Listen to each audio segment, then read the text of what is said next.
Hello, my name is Jennifer Reyes, and we're going to be talking about the Leadership Potential Instructional Program.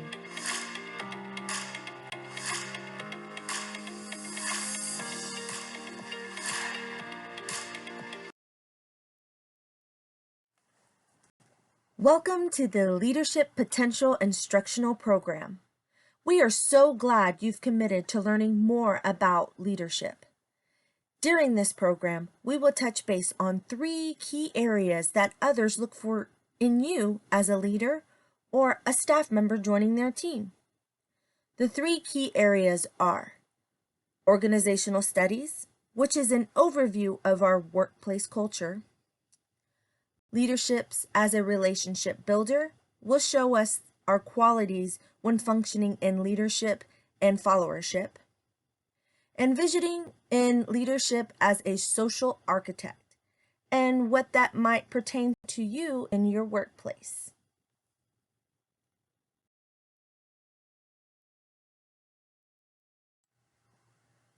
Organizational studies. Inspired innovation is our organizational culture.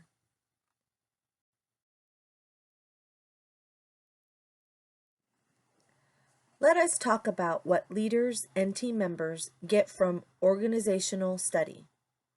Organizational studies cover the analysis of how individuals prepare organizational structures, practices, and processes, and its breakdown of how these social relations and institutions impact their staff. Areas of organizational studies can include behavioral, culture, ecology, psychology, theory, and learning. Having an understanding of all these areas will help show how important leadership and followership relationships are and may require some change. Change can be frightening, but through teamwork, it can also be rewarding. This will develop a supportive atmosphere and make staff feel empowered. Once we're done reviewing some resources and best practices, I am confident that you will be on the path to success and feel you can accomplish anything.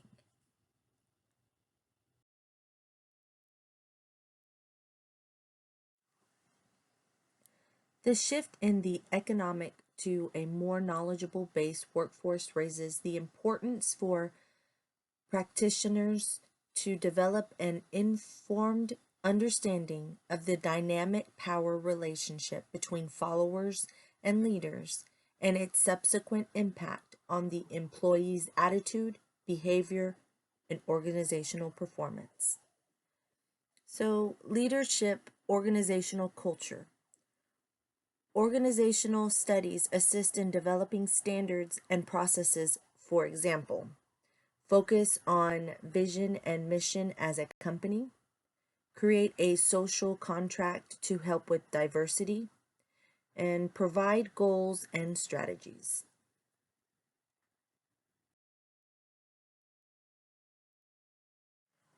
Organizational culture is one of the areas that organizational studies can reveal. Organizational cultures is a set of norms and values shared by the employee of an organization that differentiates the organization from other ones. Organizational culture contains the following 7 characteristics: innovation and risk-taking.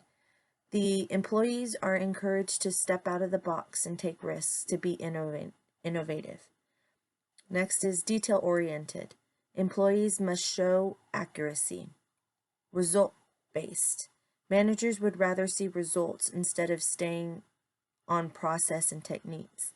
This means the manager does not care how the work gets done, just as long as it gets done. People-based.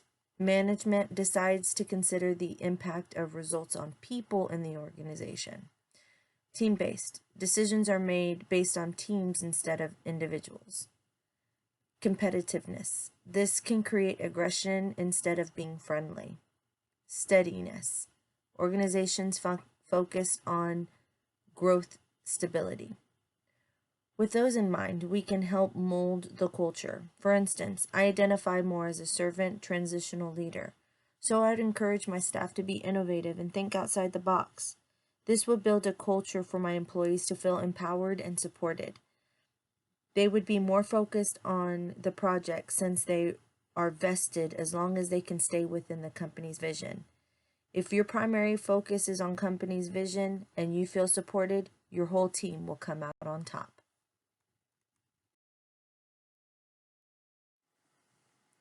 The power of reciprocity. Leader-follower reciprocity. This is when followers choose their leaders and allocate a prestige to them based on their ability to provide group benefits. There tends to be a lower turnover rate that suggests implementing this practice to be good effect. By Confucius, this is one word which may serve as a rule of practice for all one's life. Reciprocity. The bias of social relationships is reciprocity. For you cooperate with others, others will cooperate with you.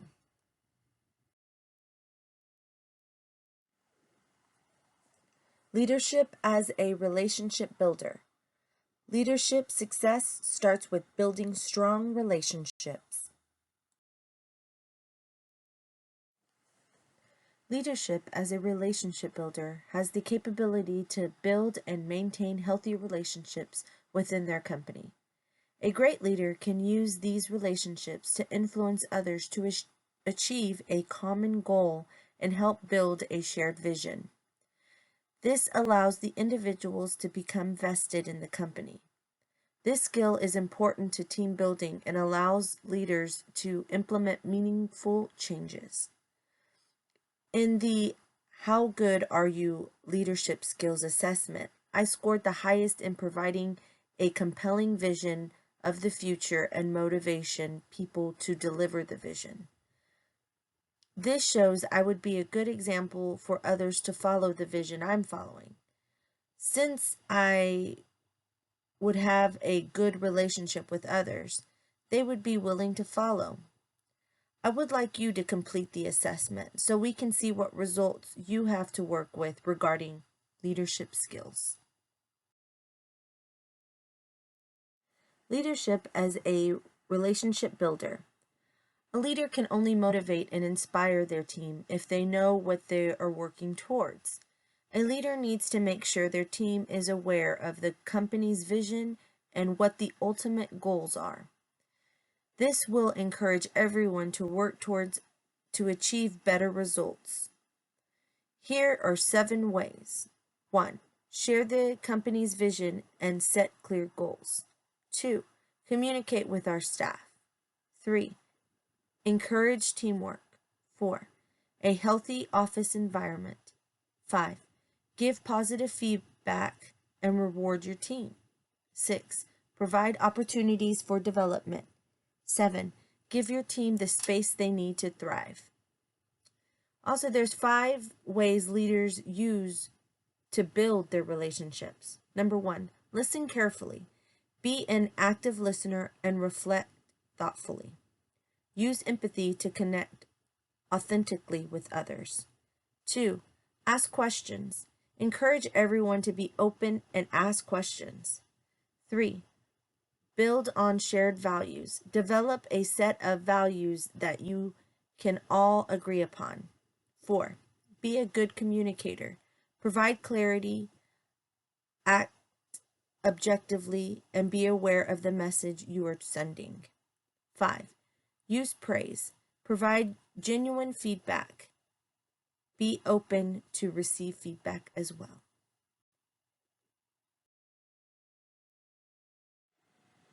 Now that we know how to establish healthy relationships, we need to focus on maintaining those relationships. We live in a very diverse world, so this is no different in an organizational setting. For example, I attend church 3 times a week. Would I want to converse continually with someone who keeps using profanity? No, I would feel uncomfortable, which would then make my work environment hostile, and that could affect the overall culture of our workspace. It is important for a leader to know their staff and not to get too close to them personally.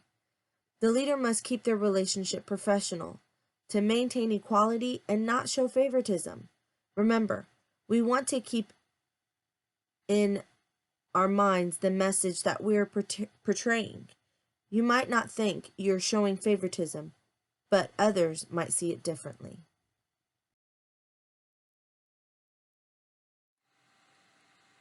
Five biggest mistakes you are making with work relationships. Number 1, being an opportunistic relationship builder. Staff only wants a relationship because they perceive them to be important on the hierarchy. Number 2, seeing relationship building as playing office politics. Staff acts as if they're above it all. Number 3, forgetting about results. Staff thinks because they have a good relationship, it makes up for the lack of knowledge. Number 4, limiting your relationship circle, only wanting relationships similar to themselves. Number 5, taking before giving. Staff does something with the expectation that they get something in return. Visioning in leadership as a social architect. Futuristic leaders creating the understanding, participation, and execution of the change.